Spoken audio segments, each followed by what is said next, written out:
Okay, so we're going to finish up with our last our last presentation related to Module 3, and this is our posterior tibialis tendon repair. This is not something you're going to see very often, but when you do, you need to definitely have a good understanding of anatomy and mechanics, because understanding those things can really help with the rehab for these patients. So any of you who have taken any classes with USC, any of my lower extremity course, you know we spend a lot of time talking about the ankle foot, because the mechanics of the ankle foot can be really challenging to understand. Weight bearing is complicated. A lot of stuff is happening at the ankle and foot with weight bearing. So if you look at this picture, we're just going to kind of remind ourselves of the anatomy. You can see from the picture here, the tibialis posterior, we know is coming from the medial aspect of the ankle. So it travels behind the medial malleolus to come under the foot. And then from there, it actually attaches onto most of the bones of the midfoot, as well as the coming all the way across to attach to the base of the second, third, and fourth metatarsals. It makes kind of a sling underneath the foot with the fibularis longus. The fibularis longus is coming from the outside of the ankle and then coming underneath the foot, also attaching to the midfoot and then the base of the first toe. So they kind of cross over each other. They really are designed to help stabilize the midfoot during weight bearing. So normal function of the tibialis posterior is going to be plantar flexion and inversion. So when it contracts, those are the things it does. We can see that very easily in non-weight bearing. But really, its primary goal, its primary function is to stabilize the foot, especially during gait. So during the stance phase, as we're putting weight on the foot, so from about heel strike into initial stance and mid stance, this is the time period when we need to have eccentric control of subtalar eversion, okay? And from mid stance, we need to be able to then take the foot from a pronated position into a supinated position. And so the tibialis posterior has to eccentrically control pronation and then allow for the foot to go into supination. So again, we spend a lot of time talking about gait in our other classes. And what we have to recognize, if you look at the top of this, these are all the things that are happening from initial contact. So that's that heel strike into loading response. And so from heel strike into loading response, we need to have controlled pronation, which means we need to have eccentric contraction of the tibialis posterior to help so that the arch doesn't collapse. So if we don't have that contraction, then we end up getting a full collapse of the midfoot, which we don't want. And that is something that we'll see as we talk about what happens with a rupture of this tendon. It's something that we'll oftentimes see with a rupture or any type of instability or lack of appropriate use of the tibialis posterior tendon. So again, this just kind of gives you a picture and an understanding of what's going on with the tibialis posterior. We need to be able to turn it on to control that pronation during mid-stance. And then it helps to stabilize the foot as we go into supination for terminal stance.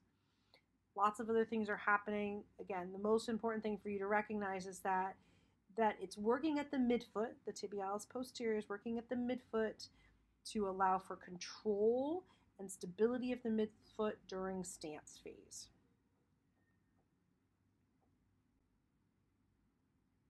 So obviously we're walking all the time, right? So we are all turning on that tibialis posterior regularly. Oftentimes we can have situations where there's microtrauma to the tibialis posterior because maybe our foot position isn't very good.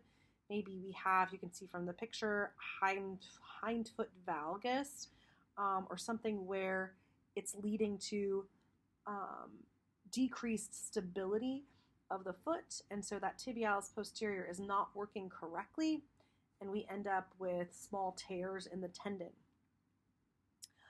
Who knows if that happens first, and then we end up with what we might call a flat foot, or pes planus, hind foot valgus, as you see in the picture, or it could happen slowly like that.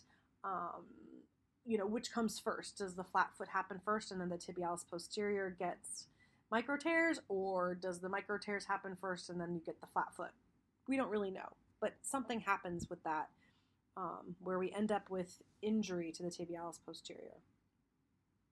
The other way you can get an injury is a sudden force. So you can, if something were to happen where you go into a really quick pronation or inversion type of situation, you could certainly end up with a full rupture of the tendon. So you could just get a straight rupture without those micro tears first. That's rare, but it can happen.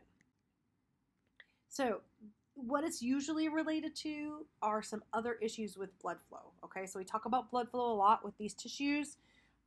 If there's a blood flow issue because of something like hypertension, diabetes, those are going to be reasons why that tendon's not going to be incredibly healthy, and you could get those smaller tears. Obesity, unfortunately, obesity can lead to more of that flat foot issue. And so with obesity, if they're on their feet a lot, then you're getting those micro tears because you're putting more and more strain on the tibialis posterior. Other types of foot or ankle surgery, things that, again, might make the foot more unstable, could lead to some sort of rupture. And then, as we've talked about with so many other tendon issues, corticosteroids could definitely lead to use of corticosteroids, or an injection or something could also lead to the tendon not being very strong.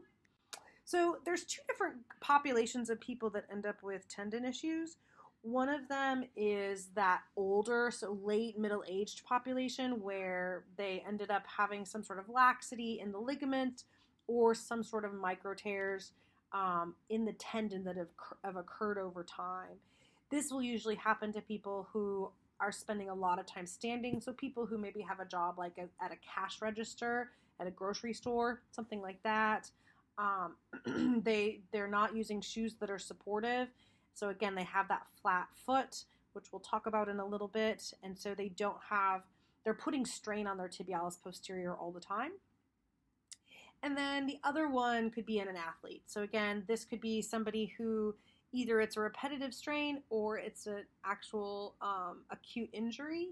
But either way, it's going to be, maybe this is a little bit younger population of athletes, but it's going to be people who oftentimes are just repetitively stressing and straining their foot. So runners who don't have the right arch support, who are continuously going into that flat foot position, putting more and more strain on the tendon, the tibialis posterior tendon.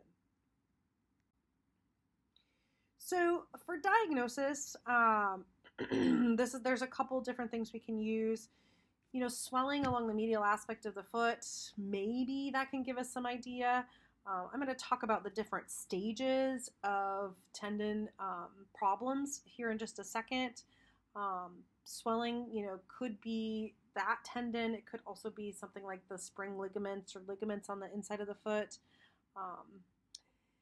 Other ways to diagnose, you're going to see that there's a progressive loss of the longitudinal arch. So progressive loss, so again, that means that progressive loss, so the flat foot becomes worse and worse. A lot of people just have flat feet, right? That's just the way that they're designed. This is a situation where you can look at that picture on the right, top right. The right foot obviously looks very different than the left foot. And so you can see that that's more of a progressive arch dropping rather than, oh, this is just the way my feet look, right? There also could be pain when you palpate between the medial malleolus and the navicular bone. So right in there is where that tendon is probably getting the most strain. And then the other thing you'll see in this picture is what's called the too many toes sign. So you can see on that picture on the right that not only is there the drop on the midfoot, so the drop in the arch, but also the feet are slightly turned out. That's called a too many toe sign, and that happens oftentimes with the flat foot, just because, again, the stability is not very good. Then what you can also do is assess a heel raise. So with heel raise, this is just another test you can use here. And you can see, you look at this patient, and on the picture on the left, normal heel raise, most of the time you want them to kind of look like they're going up on their big toe. That's going to be, exactly what you're looking for. But for somebody with basically no tibialis posterior control or contraction, they're not going to be able to do a heel raise. Or if they can do it, it's very painful. They can't reach full range of motion. So we do kind of do stages, and depending on the stage will help the surgeon usually decide what type of surgery they need to do. So with stage 1, they're just going to have that tenderness to palpation along the tendon. Like I said, it could be mostly between the medial malleolus and the navicular bone. You could have tenderness and swelling. You could have kind of irritability, or possibly if they did an MRI or some imaging, ultrasound, you might see some tears in the tendon. And then they have pain with the heel raise test, but they can actually do the heel raise test. They just have pain. And so what that means is that there's obviously something wrong with the tendon, but there could also be some synovitis. And synovitis, if you remember when we just talked about the tendons, there can be that sheath around the tendon, and there's synovial fluid. And this particular tendon does have the sheath around it, and there is synovial fluid there to help provide nutrients for this type of tendon. So this is the kind of tendon that doesn't have a lot of blood flow going directly to it. Instead, we have that synovium. And so the tendon itself, the tibialis posterior tendon, could have tears, but you could also end up having synovitis, which is that inflammation of the synovial fluid around the tendon as well. So that's stage 1. Stage 2, you're going to see that the foot is a flat foot. So like the pictures that we showed earlier, there's a very flat foot posture with abduction, so that too many toes sign, that longitudinal arches down, and you also could have rear foot eversion. Okay, so that's where the subtalar joint doesn't look like it's lined up very well. At this stage, though, the foot posture is still flexible. So you still have the ability to control that foot slightly and possibly put them into supination, give yourself a little bit more of the arch. But what's likely happened during this stage is that the spring ligament and soft tissues along the medial aspect of the ankle foot are probably hypermobile. So you're not having the stability along the medial aspect of the foot that you would have with a normal person, or even somebody in stage 1. Stage 1, you haven't lost stability of the other tissue. You've only had an issue with that tendon. By stage 3, the flat foot now is not as flexible.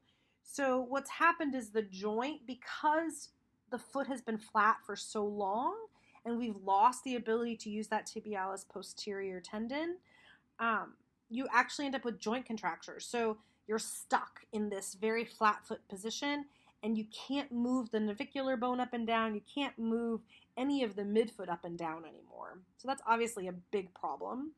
By stage 4, you have arthritis. So you've developed arthritis of the foot and probably the ankle as well. So with stage 1 and maybe even stage 2, you can do some non-operative treatments. Non-operative treatment for this patient population is going to look a lot like what we do for what we would call heel pain, or any of the muscle power problems that we see at the ankle foot. So if you remember when we talk about the different patterns with our clinical practice guidelines, this would be considered a muscle power problem. So in this case, our manual therapy could include some soft tissue mobilization, but of the tibialis posterior tendon. But a lot of the times we need to look at mobility of the foot. So dorsiflexion is probably not going to be very good. So you're going to need to do some talocrural glides posteriorly to improve dorsiflexion. You might also need to look at the subtalar joint, and we talk about how they're not in subtalar neutral anymore, so you may need to do some lateral glides for the subtalar joint. And then for the first toe, you need to look at if they can get first toe extension. Oftentimes they can't. They're usually not pushing off their first toe very well during terminal stance, so you might need to mobilize that first toe. You also are going to spend a lot of time working on stability of the midfoot. So you'll notice we have some little towel scrunches, and then a lot of work on single leg heel raises and getting that midfoot, getting that tibialis posterior to turn on again. So again, they have to have some ability to use that tendon for us to be able to do non-operative treatment, but we should be able to do that. The other thing is using some sort of supportive devices. So orthotics are going to be very important for this group, especially if they're running. And then even more importantly, if they're patients that are doing that prolonged standing, they need to be able to change their shoes. So if you've read through the guidelines for heel pain, you see that it's really important that we're not wearing the same shoes every day of the week during our work week if we're standing all the time, but actually changing out the shoes to help just kind of give the foot a little bit of a different midfoot kind of posture. So again, they don't do surgery with these people very often. Usually we can do non-operative treatment. So they're going to usually choose to do non-operative treatment and conservative care initially for usually a couple months. If that doesn't work, then they're going to consider treatment. Also, if there's an acute complete rupture of the tendon, again with some sort of sports situation, then they are going to choose to do surgery.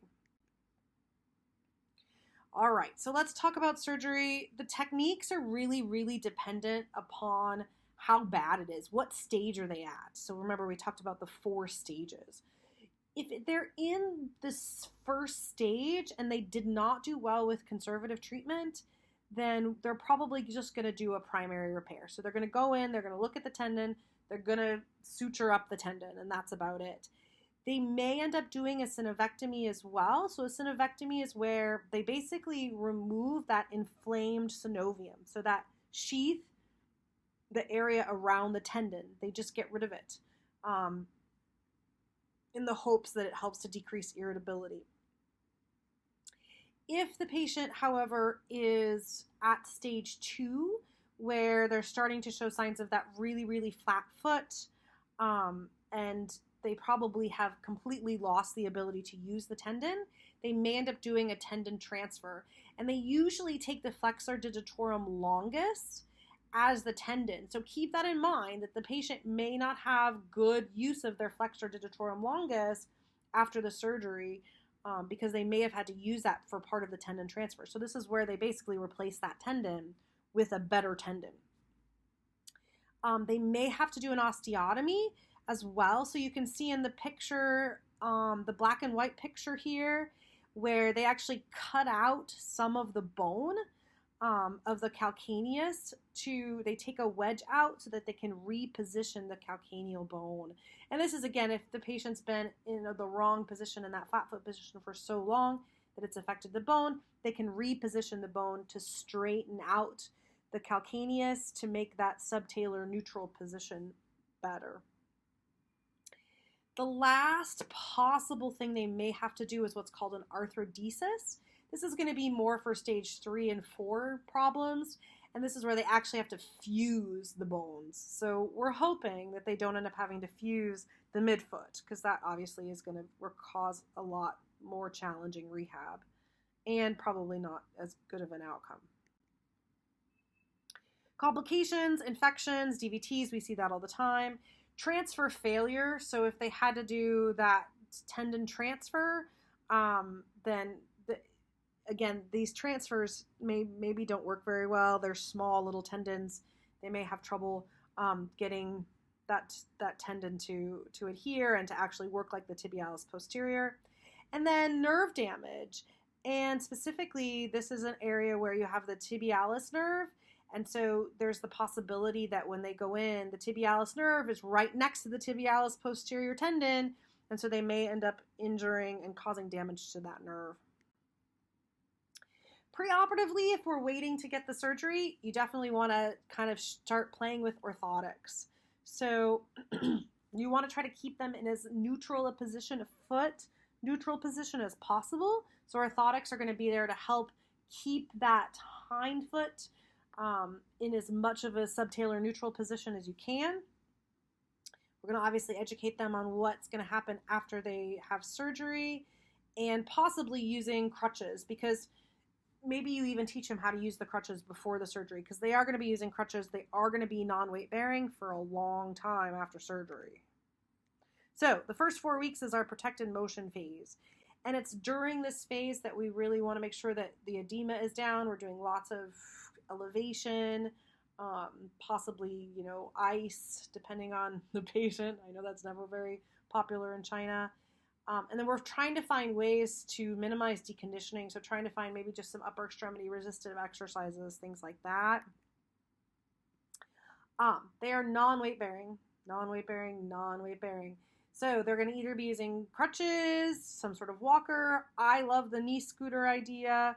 That's really popular. That's a picture of a knee scooter, because they are going to be non-weight bearing for a long period. That might be the most comfortable thing to use. They are casted usually initially. So like full cast, like you can't get in there and do anything. And they're casted in a little bit of plantar flexion and inversion, again, to allow that tendon to start to heal. And so the suggestion is for upper body to use like an upper body ergonometer, for cardiovascular activities. Like I said, maybe doing some upper body strengthening type stuff. And you can do like non-weight bearing strengthening for the hips and the knees and stuff like that too. So usually they're going to transition from non-weight bearing and a cast to some sort of short leg walking cast after about 4 weeks. So that's about the time frame for this one. And so phase 2, we're getting into week 5 to 9. And this is where we are in that walking boot. So we still need to watch for edema and pain. Again, think about it. The feet are the farthest thing away from your heart. And so we're getting a lot more swelling. And so that swelling can also increase pain. So we are spending a good amount of time kind of checking up on the swelling, making sure, it's normal to have some, but making sure we can kind of find ways to decrease the swelling. Keeping up with cardiovascular stuff, keeping up with the arm bike. And we are suggesting that they get into full weight bearing during this phase. So by week 9, they should be out of the boot. But when they're in this kind of walking cast or walking boot, they really should be weight bearing. Okay, so we're encouraging weight bearing because we want to load a little bit into that area, but we're keeping that foot in a very, very neutral position. So we're telling them weight bearing is tolerated, using that boot. They may need to be using crutches. They may need to be using a walker. That's fine. They've been using that for the first couple of weeks anyways. We're trying to progress them out of that out of using the assistive devices and just using the boot. So you probably will be starting at about week 4 or 5. You're going to be starting with just doing some weight shifting. So again, within their tolerance, you're just going to do very gentle weight shifting, asking about pain, making sure that they can keep that foot in a nice, comfortable position as they're increasing weight to that involved side. You also can do ankle isometrics. So isometrics being there's no movement, but you're providing resistance, inversion, eversion, dorsiflexion, plantar flexion with them in a very neutral position. So you have to make sure your patient can stay neutral. They could keep their foot in the boot, really, and do all these movements, and then they should be safe. You also need to be strengthening hip and knee, obviously, during this period. So we're getting out of phase 2 and into phase 3 when the doctor says it's okay. So hopefully they can get out of that walking boot around week 9, and then we can start doing more stuff. So starting out about week 10. So again, this is a very slow. We're being pretty conservative with these guys. This surgery can be a challenge for sure. Pain and pain and irritability and complications like the tendon not being very stable. So for treatment for phase 3, we're doing a lot of weight bearing. We want to make sure their proprioception is good. We're going to now do gait training, like normal gait training, right? We're not in the boot anymore. We can get them in socks or on the bare feet and watch their feet. We want to make sure that they are learning how to go into controlled pronation during initial and mid stance, and then supination during terminal stance. So it's really, really important that that's a huge part of what we're training them on. And again, when they're allowed to start doing the weight bearing, without the boot, you can really start helping train them on going into good midfoot control in weight bearing. And we practice that a lot in the other classes, so hopefully you can do that. You know what that means. And then again, balance exercises, proprioception exercises. So really, to kind of move on to the last phase, we need to have good range of motion. I don't see range of motion as being a huge problem with these guys, but because you should be able to start doing range of motion at week 4, but you should have it basically like around 90% of the other side. You want to make sure their gait's okay, and they should be able to do a single leg heel raise at greater than 85% of the other foot, okay? So what does that mean? That means that if they can do 20 on one side, they should be able to do 17 or 18 on the other side, which is not that easy, but it's doable. So we really don't start doing any type of sport-specific stuff until like 6 months. So this is a pretty challenging surgery and rehab. And you gotta have really good midfoot control before you can really do a lot of sport-specific training. So if there's somebody who had like that acute tear and they're an athlete, when you get to this point, recognize that this is going to be a long haul. This is going to be a long rehab for them to be able to have good foot power and strength for things like running and jumping and cutting. Okay, so that is tibialis posterior tendon repair.